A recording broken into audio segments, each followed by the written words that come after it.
Bom, tudo bem, pessoal? Eu sou o Matheus, eu sou um dos monitores da matéria de técnica operatória e hoje eu estou gravando esse videozinho aqui justamente para trazer para vocês uma revisão rápida, visando apanhar os pontos principais desses assuntos que é nós, futuras, e dos atos operatórios ou dos tempos operatórios. É, Queria frisar mais uma vez que é justamente uma revisãozinha mais rápida, para ser um vídeo que vocês assistam assim, mais dinâmico.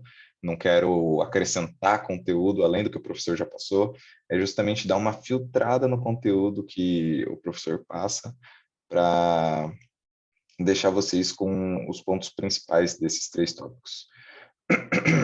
Então, começar falando um pouquinho sobre os nós, falando um pouquinho sobre os princípios dos nós. O nó, ele serve para conter o fio, o fio de sutura, né? Quando a gente realiza uma sutura, a gente tem a intenção de aproximar os bordes daquela sutura para ter uma cicatrização boa. Entrando um pouquinho no tema da cicatrização, quando a gente faz a aproximação, a gente quer adquirir uma cicatrização em primeira intenção, que é justamente com os bordos aproximados, para que quando a gente tenha essa cicatrização, o tecido novo, o tecido ele mimetize, ele esteja o mais próximo possível do que seria um tecido íntegro, que era quando antes dele sofrer a lesão, né? Então, essa cicatrização, em primeira intenção, é melhor, mantém as propriedades do tecido, e a gente busca fazer a sutura justamente para isso. Então, os princípios do nós é como se fossem boas práticas da confecção dos nós, assim. Então, primeiro, o nó ele tem que ser firme. E eu queria frisar isso, ele tem que ser firme. Já fazendo uma correlação com o quarto princípio, ele não deve ser apertado demais, porque se a gente faz um nó muito apertado, a gente acaba causando uma tensão naquele local do nó, no tecido, maior do que seria necessário apenas para aproximar. A gente quer fazer uma aproximação para que as células tenham comunicação ali e comecem a se multiplicar, comecem a gerar matriz extracelular em conjunto. Apenas isso. Se a gente apertar demais ali, a gente dificulta o fornecimento de nutrientes para aquele local, de oxigênio. Então, acaba causando isquemia, e essa isquemia é prejudicial para o processo de cicatrização, que não é o que a gente deseja. Então, o nó ele tem que ser firme para aguentar a tensão que aquele tecido pode oferecer, no sentido de retornar a abrir, né? E então, ele tem que vencer apenas essa tensão de afastamento, ele não tem que ser muito apertado. O segundo princípio, ter o menor volume de corpo estranho possível. Então, o corpo estranho, o nó, o fio que vai ficar ali, seja ele absorvível ou não, ele vai causar uma reação tecidual inflamatória de corpo estranho, e isso pode prejudicar, isso prejudica em certo grau, mas é aquela questão, né, do risco-benefício, o prejuízo e o benefício. Então, tipo, a gente evita colocar tanto corpo estranho a mais do que deveria naquele local. Isso já entra um pouquinho na questão de quantos seminós eu vou usar para confeccionar um nó, mas a gente já vai abordar isso. O terceiro princípio, ele fala sobre manter a integridade do fio e do nó.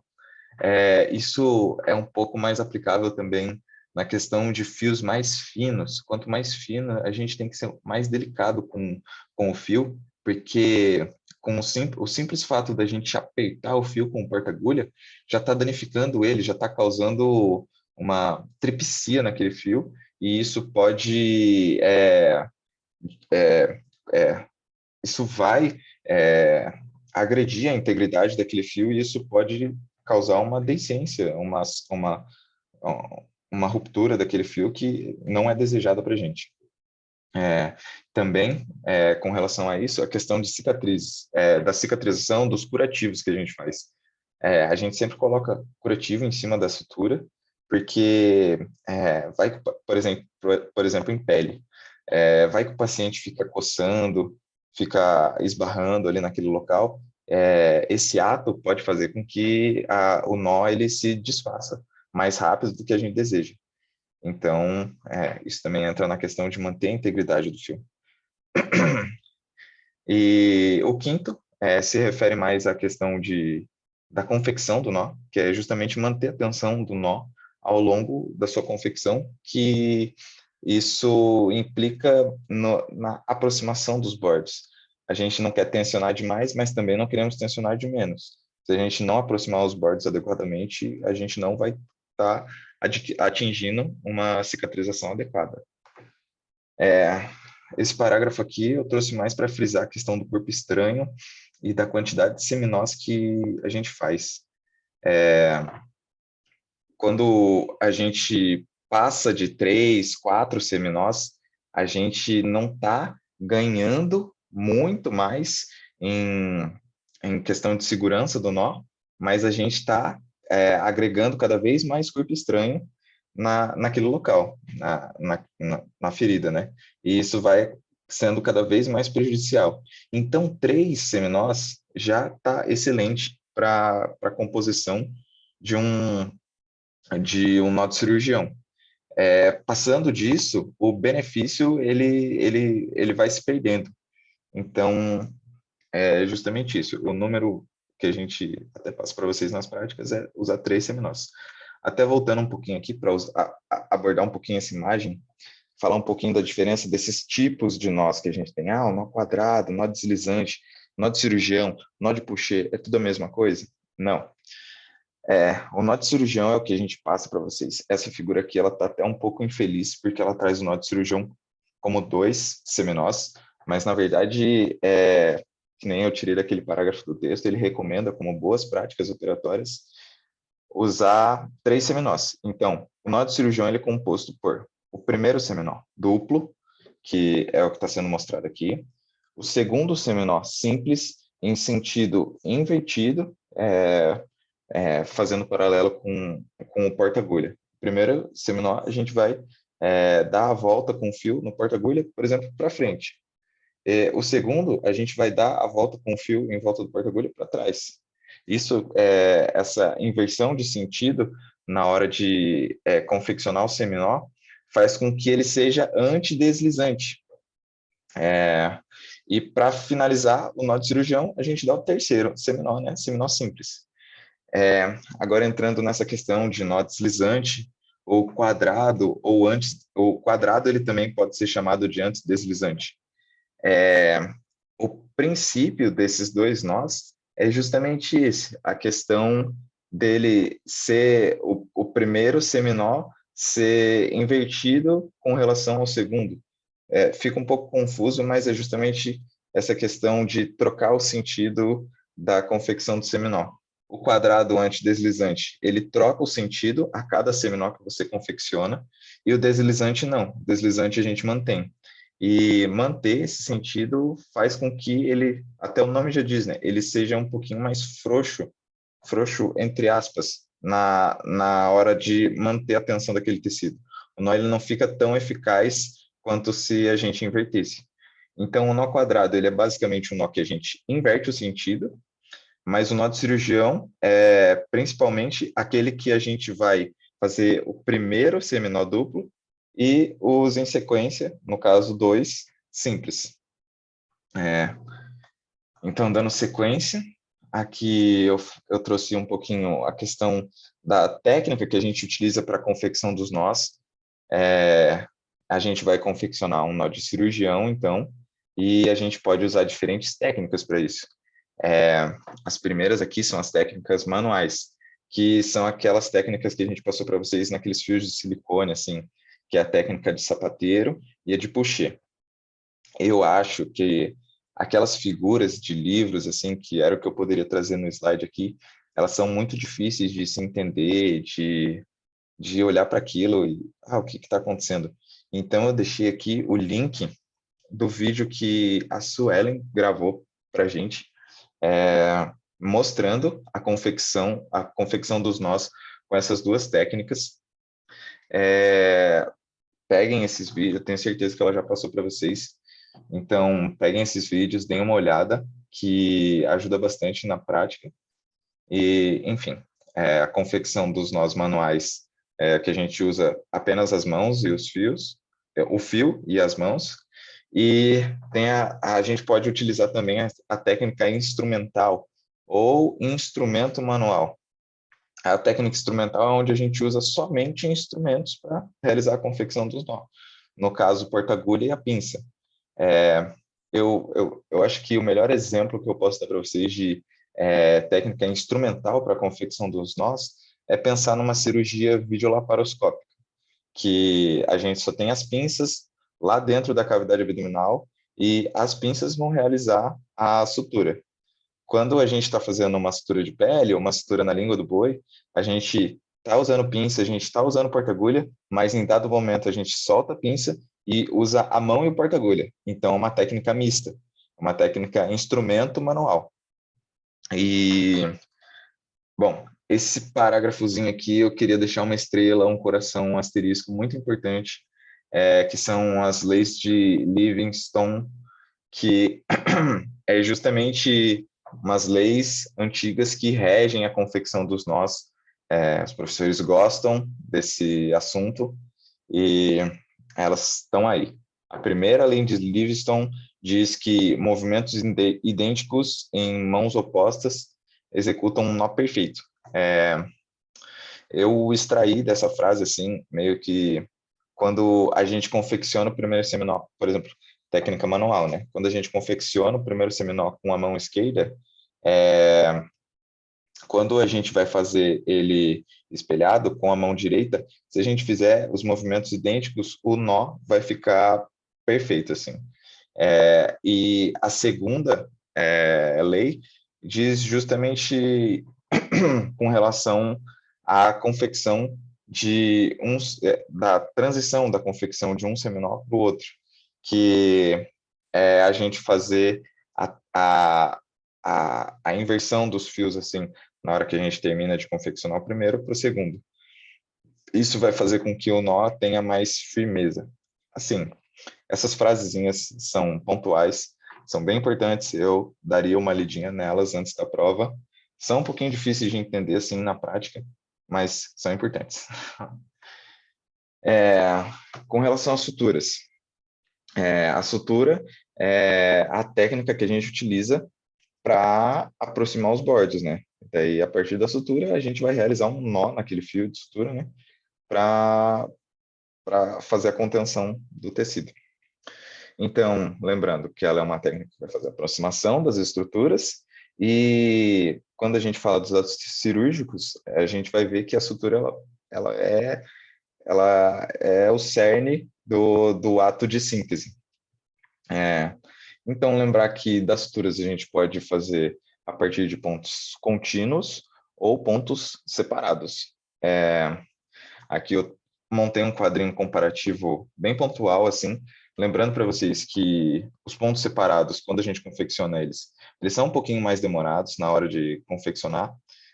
Os pontos contínuos, eles são mais rápidos, porque a gente dá um nó, aí faz várias passadas, aí dá outro nó, que acaba que o que demora na hora da confecção é o nó, né? Então, como o ponto contínuo tem 2 nós ao longo da borda toda, ele acaba sendo muito mais rápido. O ponto separado, ele é menos hermético do que o contínuo. Isso quer dizer o quê? Quer dizer que, por exemplo, estruturas líquidas que, porventura, venham a entrar em contato com aquela borda, elas têm mais chance de passar em pontos separados.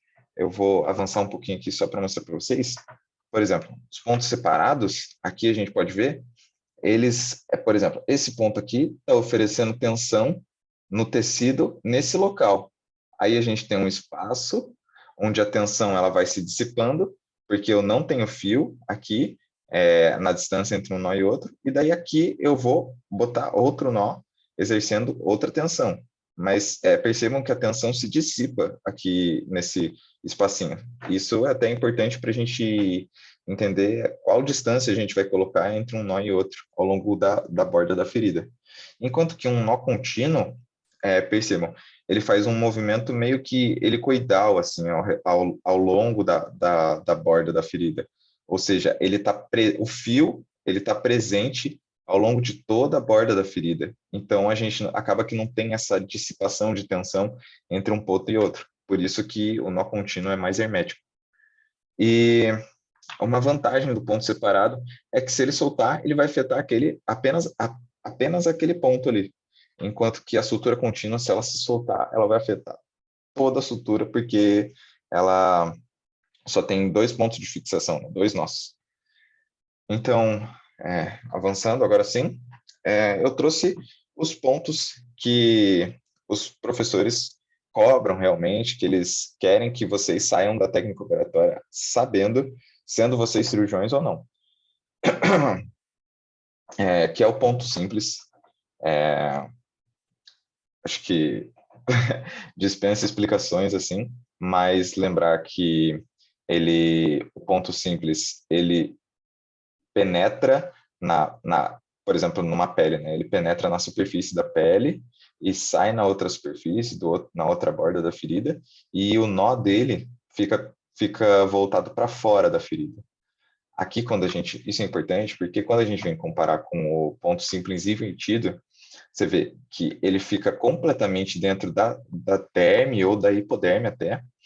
Ele é mais utilizado em feridas mais profundas, e se vocês verem aqui, o ponto de nó, ele fica localizado na parte inferior do nó, invertido do ponto simples, né?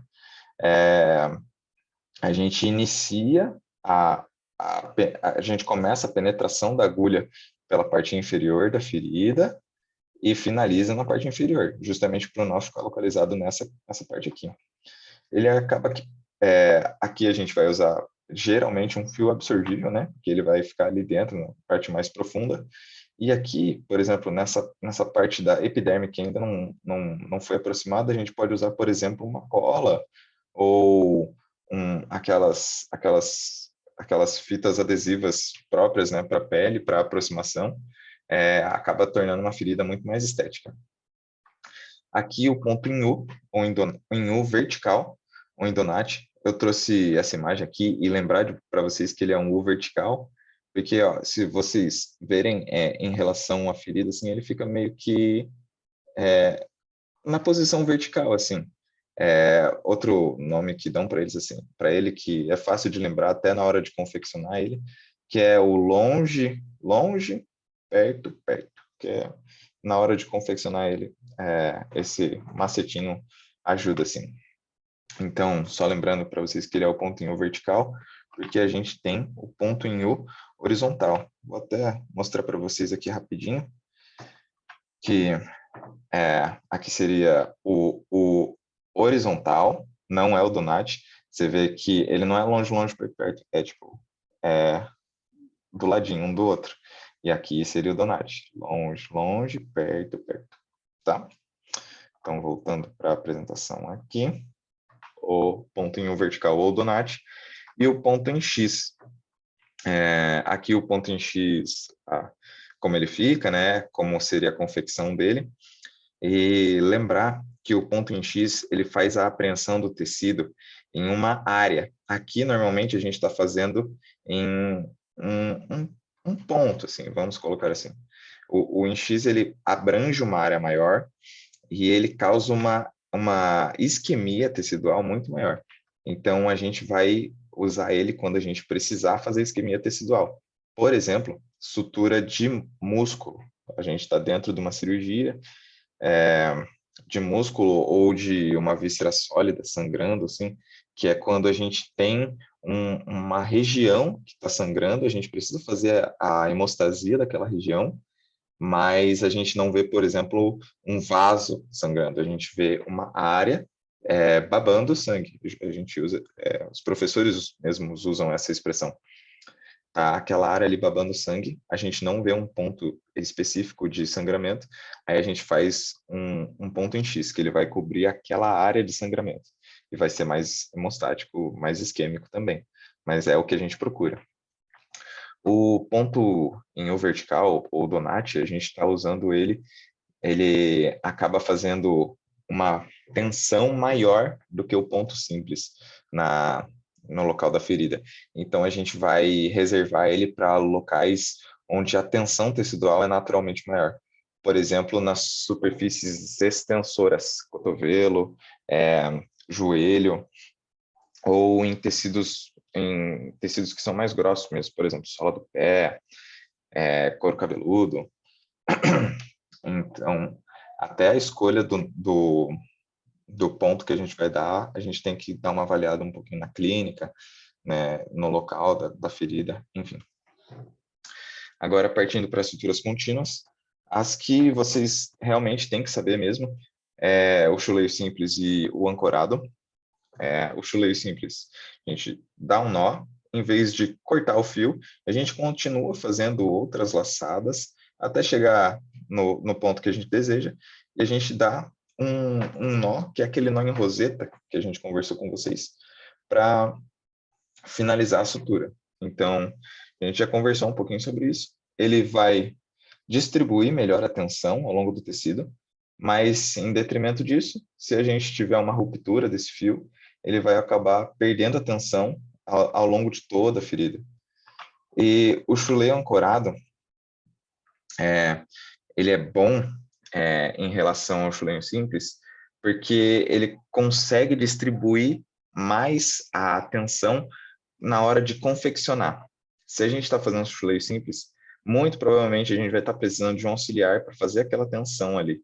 Quando a gente faz essas ancoragens no fio, cada ancoradinha dessa, ela vai, o fio, ele vai gerando mais atrito entre si, não só o atrito entre a pele, e daí isso impede que, quando a gente está confeccionando essa passada aqui, a última sutura não esteja soltando, sabe?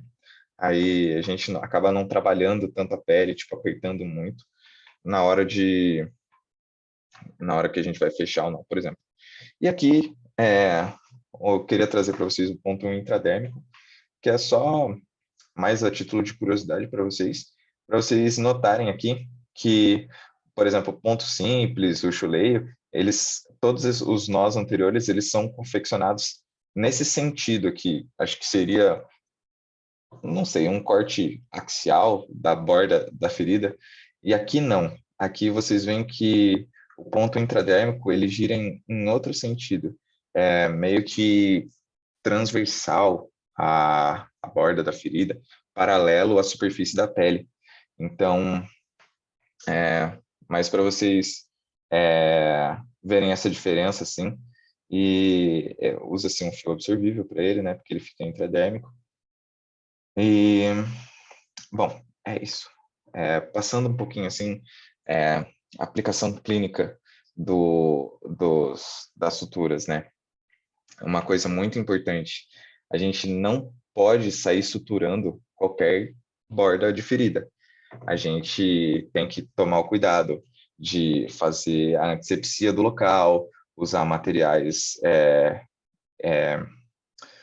esterilizados, e principalmente essa questão aqui do espaço livre de Friedrich.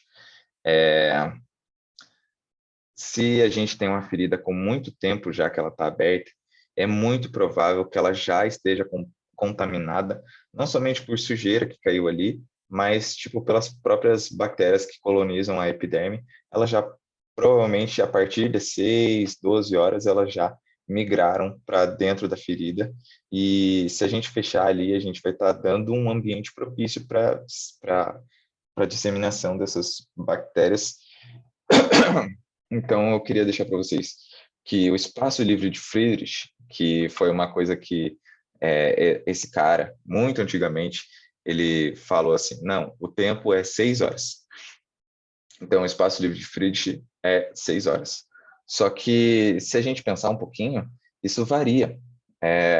A principal variável é a vascularização do tecido, que quanto mais vascularizado, mais a gente vai ter entre aspas, o sistema imune presente naquele local. Então, a gente pode abrir uma brecha, assim, avaliar a história da ferida e avaliar os casos entre 8 e 12 horas, dependendo do local da ferida também. E aqui, muito importante também, o couro cabeludo, ele pode ser suturado até 24 horas após o acidente, após aquela ferida estar aberta. E esse videozinho aqui eu trouxe mais para para descontrair um pouquinho também agora no meio da aula, para vocês lembrarem aqui que é um videozinho da Larissa Manoela aqui. Vou botar para tocar.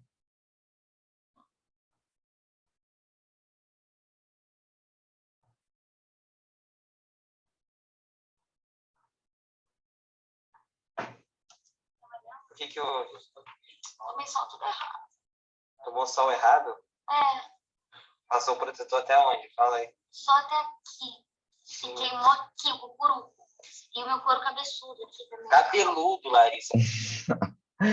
Então, gente, para vocês lembrarem só, o couro cabeçudo, não é o caso da Larissa Manoela, ela só queimou, mas um corte no couro cabeçudo, a gente pode suturar até 24 horas depois que esse corte ainda está aberto. Principalmente por causa da vascularização do local, tá? O couro cabeludo, ele é muito vascularizado, então ele está mais protegido, entre aspas, de infecções. E aqui é só uma tabelinha para lembrar vocês, é mais questão de curiosidade, porque acaba que quando a gente está no PS, a gente está fazendo sutura, a gente apenas prescreve a receita para o paciente, quando que ele vai ter que ir no postinho tirar os pontos, mas é justamente isso que eu falei para vocês. Ele não vai voltar no PS para tirar os pontos, ele vai num postinho, numa unidade de saúde próxima da casa dele, para enfermeiras normalmente realizarem a retirada dos pontos. Então aqui, conforme a espessura da derme, a gente retira os pontos.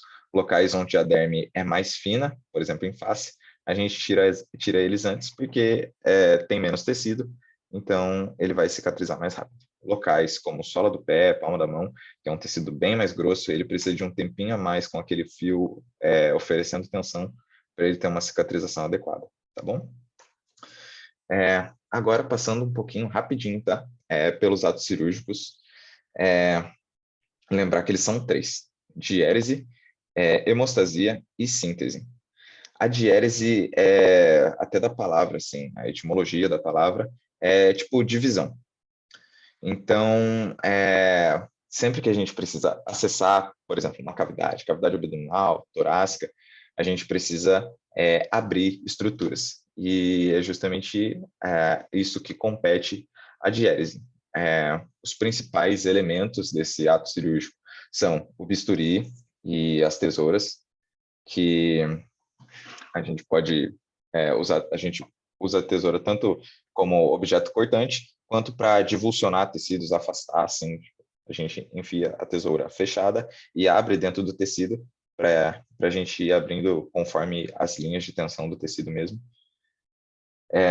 Mas, enfim, lembrar que os bisturis, eles têm 2 tipos de cabo, o cabo 3 e o cabo 4. O 3 é o menorzinho, 3 é menor que 4, e o 4 é maiorzão. E as lâminas, o 3, como o 3 é menorzinho, também as lâminas são menores, vão de 10 a 15. E o cabo 4, maiorzão, as lâminas também, os números são maiorzões, de 20 a 25. E as tesouras, aqui as 2 principais representantes das tesouras, tem outras também, que são a tesoura de Metzenbaum e a de Mayo. Só para lembrar para vocês a diferença entre as duas, parecem iguais, mas não são. É justamente o ponto de fixação do eixo da tesoura.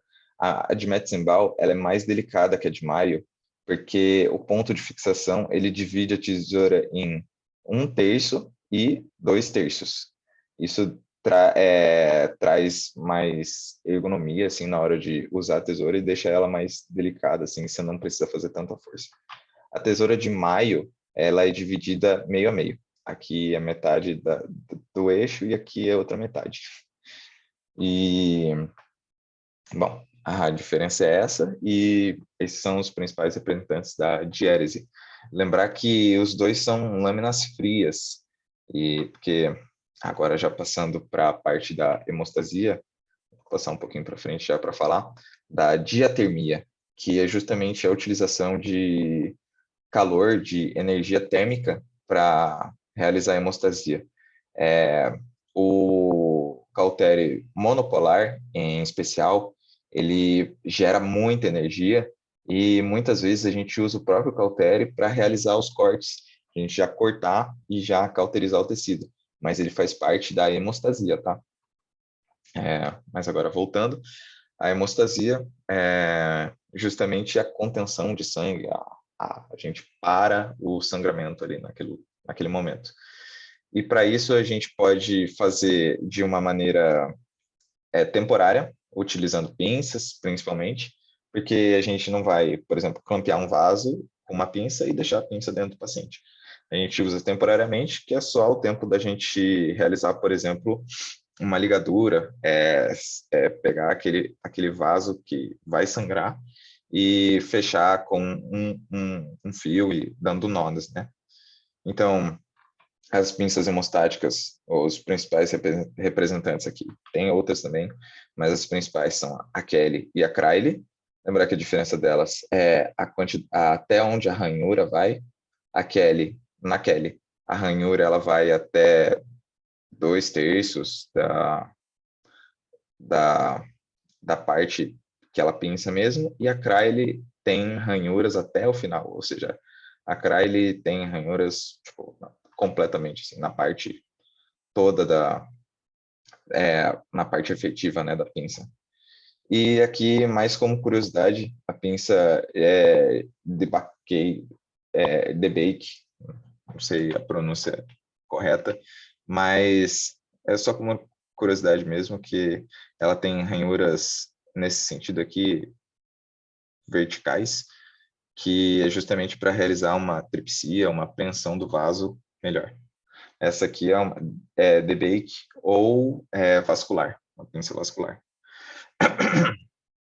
Então, aqui a gente já está tratando de instrumentos hemostáticos que não são temporários, são permanentes, que aqui seria os cauteres, que usam energia para queimar o tecido, queimar aquele vaso sangrante. São vasos menores, de menor calibre, que a gente vai conseguir queimar com os cauteres. A gente não consegue cauterizar aquelas artérias que a gente aprende na anatomia, porque elas já têm um calibre muito maior. Quando a gente faz o corte ali, aquelas artérias que a gente não chega nem a ver olho nu, que começam a sangrar, é mais essa utilidade. E lembrar que o monopolar, eu peguei justamente esse esqueminha para mostrar para vocês. O monopolar aqui seria a entrada de energia do cautere e o retorno da energia para o aparelho se dá pela placa que a gente coloca no paciente. Ou seja, para essa energia retornar ao aparelho, ela tem que percorrer todo o tecido do paciente até onde está na placa, né? Então, ele acaba dissipando muito mais energia, fazendo uma área de